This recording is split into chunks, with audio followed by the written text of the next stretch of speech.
afternoon, good morning, good evening, everybody. It is Saturday, December 6th, and you know what that means. It is time for the High Risk Wrestling Podcast. I am your host, doing this for one last time. No, I'm not. Jeremy Parrish. Check out the socials, Charismatic Creations on Facebook and YouTube. Charismatic_Creations 52 on Instagram, and of course the 215 on Twitter. And today's show, the Ballad of John Cena, Part 1. Yeah, John Cena's career will be ending next Saturday, his in-ring career next Saturday at Saturday Night's Main Event. And, you know, we do these ballads, and he's got a long career, so this will be Part 1, going all the way up to his feud with the Nexus, and we're going to stop right before his first feud with The Rock. But for now, you know what's next, so just go on and hit my music.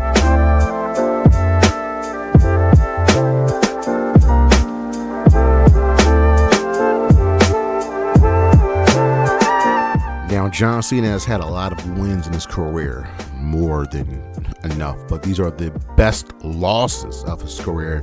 And number 5 is WrestleMania 34 against The Undertaker. Cena had just come back from Hollywood, needed something to do, and he was calling out The Undertaker for weeks on end, never got a single response. He sat in the crowd at WrestleMania, he taunted The Undertaker, and then he got word, Taker is here.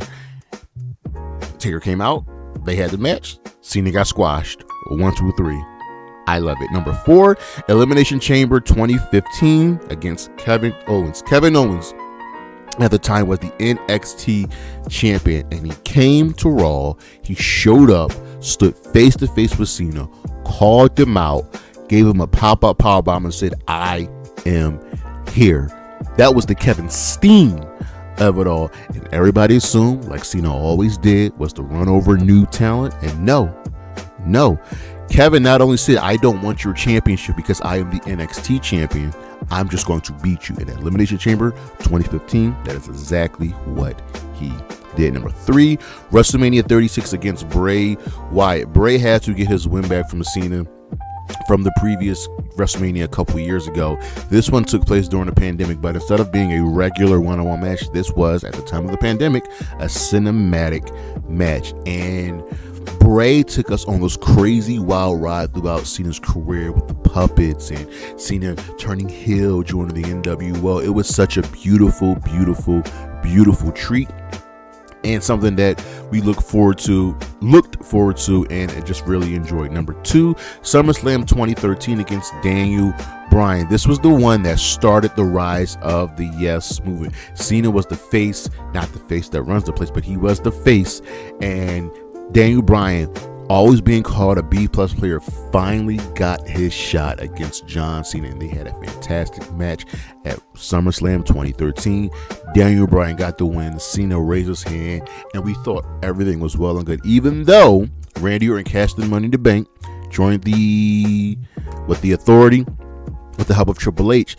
This was the catalyst of the start of the Yes movement. Number 1, Money in the Bank 2011 against CM Punk. Come on, man. We know this was going to be number 1.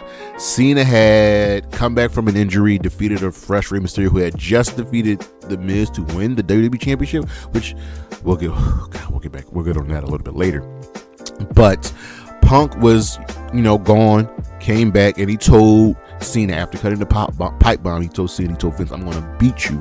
I'm going to take the championship, and I'm going to leave. And that is exactly, ladies and gentlemen, that is exactly what he did. This match was everything, made even better by the crowd in Chicago. We'll be right back.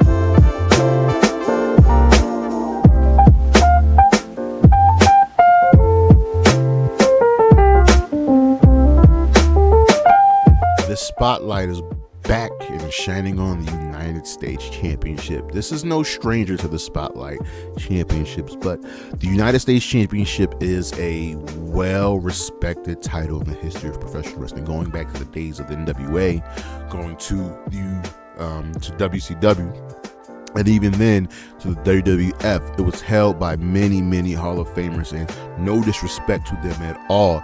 The championship has always been great, but it got elevated when John Cena started the United States Open Challenge. He would just call people out. Well, not call people out, but people will come and fight him. Sami Zayn and Pac and a couple others, and they would just have fantastic match. This challenge was so good and so over that it's kind of been ingrained into the United States Championship. R-Truth did it, Sami Zayn did it, and even Ilya Dragunov is doing it right now, so much to the point that the United States Championship is kind of now known as the Open Challenge Championship, and the IC title, Continental Championship, is more so the Workhorse Championship. The United States Championship allows just great matches to happen while giving people the spotlight that may not have it, and that all started with John Cena. We'll be right back.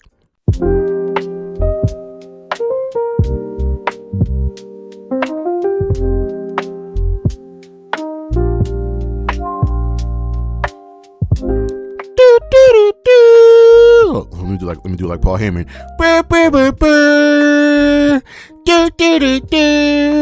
Yes, ladies and gentlemen, John Cena, possibly the greatest of all time, the 17-time, never seen world champion John Cena's career will be ending next Saturday. At Saturday night's main event, he will be having his very last match, and this is the Ballad of John Cena. So we're going to start with, well, you know how we do with these ballads, where they really were on the independent scenes. And he started out in Ultimate Pro Wrestling. He had moved to California, and he had joined Ultimate Pro Wrestling's Ultimate University, operated by Rick Bassman, and he adopted like a semi-robotic persona, and he was called the Prototype. That was his name for the longest of times. Even when he joined OVW, he was wrestling local events. He even became the world champion. In his early career, he faced Crash Holly. He was even featured in the Discovery Channel documentary Inside Pro Wrestling School. So it was a good start for John Cena. He remained with UPW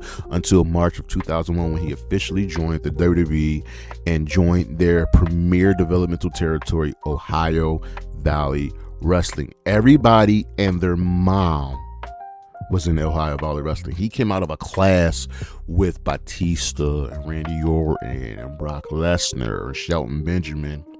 So it was the premier wrestling school for the WWE, and it worked because it brought out the best of him. He was briefly the heavyweight champion. He was the OVW Southern Tag Team Champion with Rico. You know, you look so good to me.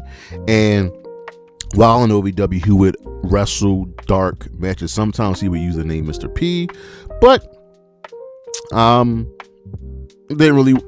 name didn't really work out. So we moved to his official call up, and that started with Kurt Angle's open challenge on SmackDown, declaring who's going to step up to me.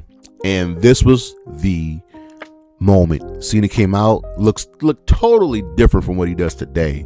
He was the Prototype, had his little short spiky hair, his trunks on, and Kurt asked him, "What makes you think you can beat me?" And Cena said, "I have ruthless aggression." Attacked Kurt off the rip. Kurt ultimately won the match, but Cena showed something. Now, mind you, ladies and gentlemen, between this and the Dr. Thugonomics gimmick, he was about to get fired. So after the match, he's given a rub by The Undertaker. And that was the start. He feuded with Chris Jericho. He feuded with Billy Kidman. And then something happened. Stephanie McMahon and Paul Heyman had heard him backstage freestyling. Cena grew up a big rap fan. And the Doctor of Thugonomics gimmick began. My favorite Cena. He would come out. He would perform freestyle raps. He would be wearing his jerseys of cities and hats, and it was great. He had the slogan "Word Life." He briefly had Bull Buchanan, that's his manager, his enforcer. He was B2, and then Red Dog, aka Roddy Mack. but he got sent to Raw. And it was a great gimmick that really endeared him to a lot of people. He made his first appearance at the Royal Rumble. He was eliminated by The Undertaker. And then he entered a tournament for the WWE Championship and he defeated Eddie Guerrero. He defeated Taker. He defeated Benoit, ultimately losing to Brock Lesnar at Backlash, but this showed us something there. He was the doctor of thugonomics, and the raps were brutal. I remember the one against Brock Lesnar, fee, fi, fo, fum. I forgot my name. My brain went numb. Damn, I'm dumb, because that's what that 5 stood for. He killed Taker. I remember the rap of him killing Taker from the graveyard. I remember the rap battle against Kurt Angle. This was great. And then he eventually turned face, joining Kurt Angle's team at Survivor Series of 2003. But then began the rise of stardom. He had won the United States Championship, right, at WrestleMania 20, defeating the Big Show. He had already eliminated the Big Show in the Royal Rumble that year. And then he began a feud with Carlito, who made his debut. Carlito defeated Cena in his first match. So the storyline was good, but it escalated when Cena was quote unquote stabbed by Carlito's bodyguard Jesus. And to explain his absence, because Cena was out filming The Marine, so we're already starting to see Cena step into Hollywood. He will return at Survivor Series and regain the title from Carlito and then defeat Jesus. Then we go to the 2005 Royal Rumble, right? And him and Batista were the final 2 participants, and looked like they both got eliminated at the same time, but they restarted the match, and Batista won. Cena still then will go on to defeat John Bradshaw Layfield at WrestleMania 21 to become WWE Champion. He had already lost the United States Championship up until that point, but this was his first WWE Championship, and this was the first time we got the spinner belt. He would then go on to be drafted to Raw and began a random feud with Eric Bischoff, and he had refused to fight at ECW One Night Stand. So he goes to the feud with Christian. He goes in the feud with Jericho and Bischoff. This was whatever. Ultimately, Jericho lost in a "You're Fired" match. Kurt Angle would then replace Jericho as Bischoff's handpicked contender. Over the next few months, him and Kurt would go back and forth, feuding with Shawn Michaels, so on and so forth. Then he debuted up until that point, right before he became WWE Champion again. He would debut the STFU submission, which is pretty much the STF. Never looked as good as William Regal's, because the Regal stretch is absolutely amazing. So he begins his feud with Edge. We're at the Elimination Chamber at New Year's Revolution. Now, New Year's Revolution took place before the Royal Rumble, and Cena won. It was a brutal, bloody affair. Edge comes out and he cashes in the Money in the Bank briefcase. This was the first ever cash in for the Money in the Bank briefcase, and it was a little different. Vince came out first and said, "Hey, Edge is cashing in his Money in the Bank briefcase to get a WWE Championship match," which he subsequently won. Now, this was great. This was the moment to put Edge over, and ratings were up, because at this point Cena was dominating everybody. It was getting a little tiring. Cena got the belt back at the Royal Rumble, and ratings went back down. So Cena would then go on to WrestleMania 22 to face Triple H, and this was Cena's first headlining WrestleMania match, his first main event at WrestleMania. Then we get off the backs of ECW's One Night Stand, the first one being so successful, we get the second one. At that point, RVD was Mr. Money in the Bank, and he said, "Yo, I want you in my backyard at ECW for the WWE Championship." And it was a crazy atmosphere. There was a sign in the crowd, we'll never forget it. If Cena wins, rewrite. This was at the Hammerstein Ballroom.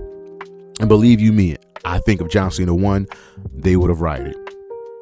And it looked like Cena was going to win the match until a man in a leather jacket and a motorcycle helmet came into the ring and speared Cena through a table and was revealed to be Edge. Cena would then lose the match as RVD hit a 5-star frog splash, and Paul Heyman, being the governing authority over all of ECW, made the pin. 1, 2, 3. It was great. Edge would then go on to defeat RVD for the title because RVD got in trouble, weed, and had a lengthy feud with Cena, defeating him at TLC in a TLC match at Unforgiven of September of that year to reclaim the championship. No, Cena defeated Edge, I'm sorry. And then Cena will return with the spinner belt. So Cena and Edge would go back and forth. One Night Stand was a big moment for John Cena, and then he would go on to have a short, brief feud with Kevin Federline. Even Kevin Federline pinned Cena on Raw with an assist from Umaga. So Cena would then go on a feud with Umaga in a great little short feud. He defended the WWE Championship twice against Umaga, once at New Year's Revolution, and then in the last man standing match at Royal Rumble, in which Umaga should have won. But Super Cena, that was Cena's nickname throughout a lot of his career, Super Cena won again. And ladies and gentlemen, we'll have a list coming up, I think next week, of the worst wins of Cena's career. And go check out the video of the stars that were held back by John Cena's dominance. So he ends up teaming with Shawn Michaels to win the tag team championship against Rated RKO. So here we go, feuding with Randy Orton again, feuding with Edge again, before he defeated Michaels at WrestleMania. And Michaels was pissed because after the match, Cena didn't sell the ankle like he should have. Michaels would turn on Cena the following night on Raw, costing the pair the tag team championships. During that summer, Cena had random feuds, fighting the Great Khali, fighting Bobby Lashley. He was, King Booker in the Six-Pack Challenge, and then starting his feud on and off with Randy Orton. And then he tore his pec in a match against Mr. Kennedy, and he was out. I was in college at this point, and I remember it. He was stripped of the WWE Championship the following night on ECW. I don't know why they did it on ECW, ending his reign at 380 days. He underwent surgery and he was out. 2008 rolls around, and I will never forget this because it was shocking. It wasn't supposed to happen. It wasn't supposed to go down. He was supposed to be out for much longer, but at number 30 in the Royal Rumble, John Cena returned, and it was crazy. It was crazy because when you tear your pecs, you're out for a good minute. He tore his pec in October. He was back in January. Pec injuries take at least 6, 7, 8 months to heal from. But Super Cena, he would win the Royal Rumble, lastly eliminating Triple H. But instead of getting the title shot at WrestleMania, he decided to use it at No Way Out against Randy Orton, which Randy Orton won, which Cena won by DQ, thus not capturing the title. Despite that, he was still added to the championship match at WrestleMania, where he got pinned by Orton. It was a triple threat match. It was Cena, Triple H, and Orton.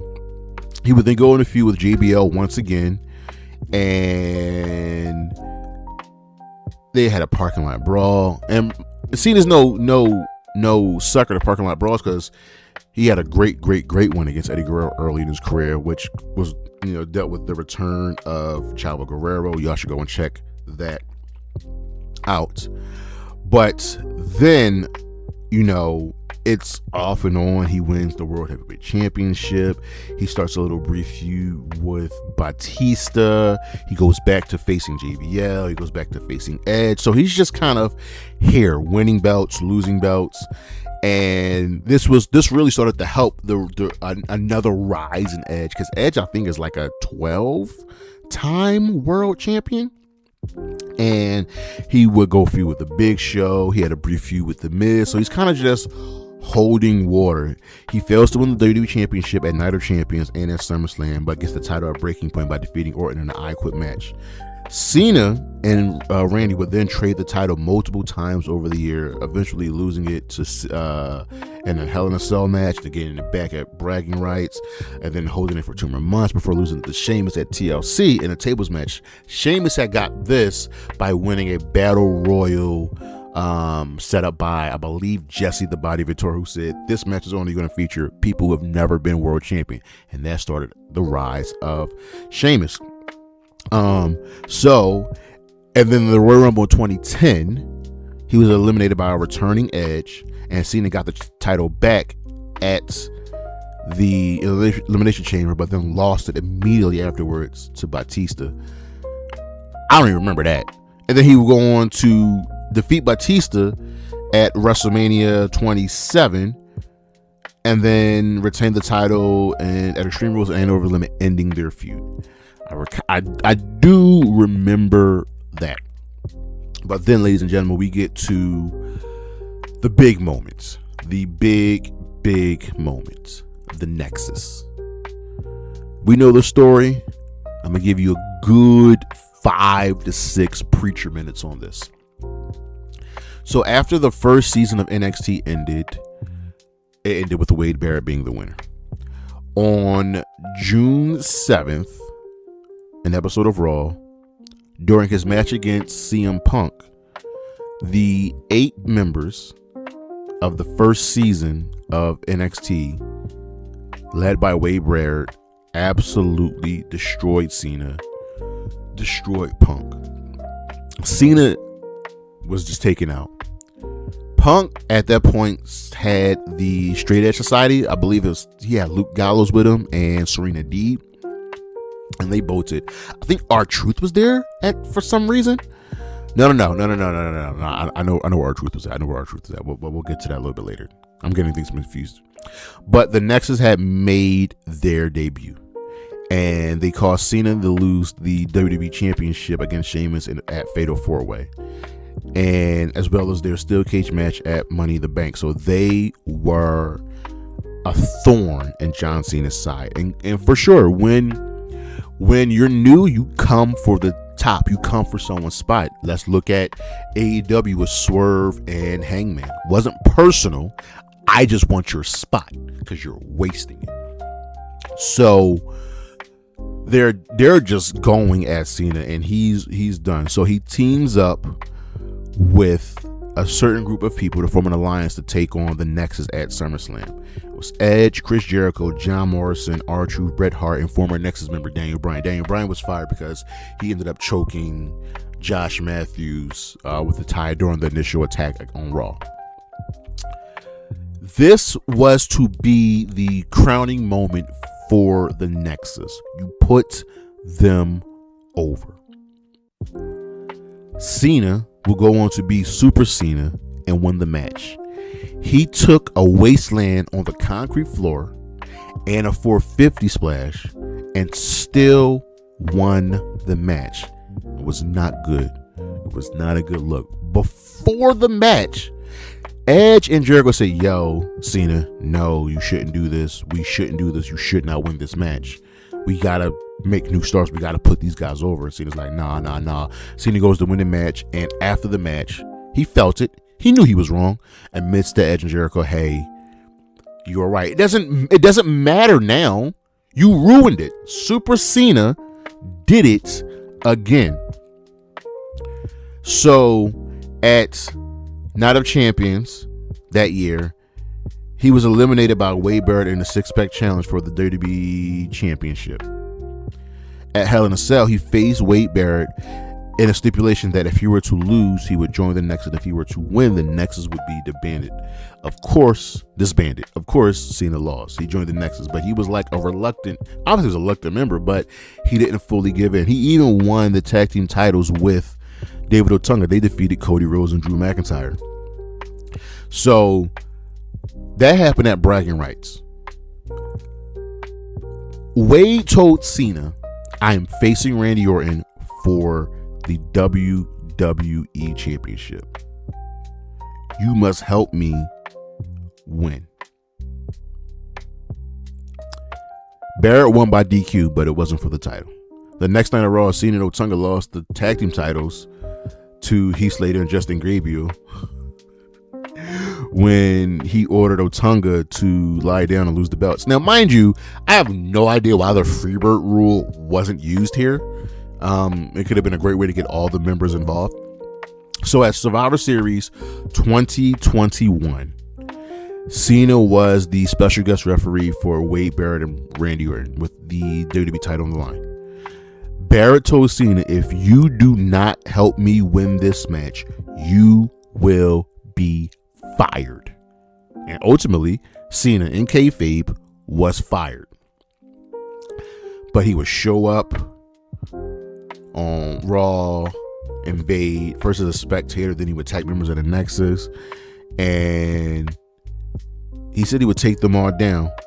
He was ultimately rehired by Barrett just to have a match to finally put Cena down. This was a chairs match at TLC, and John Cena won.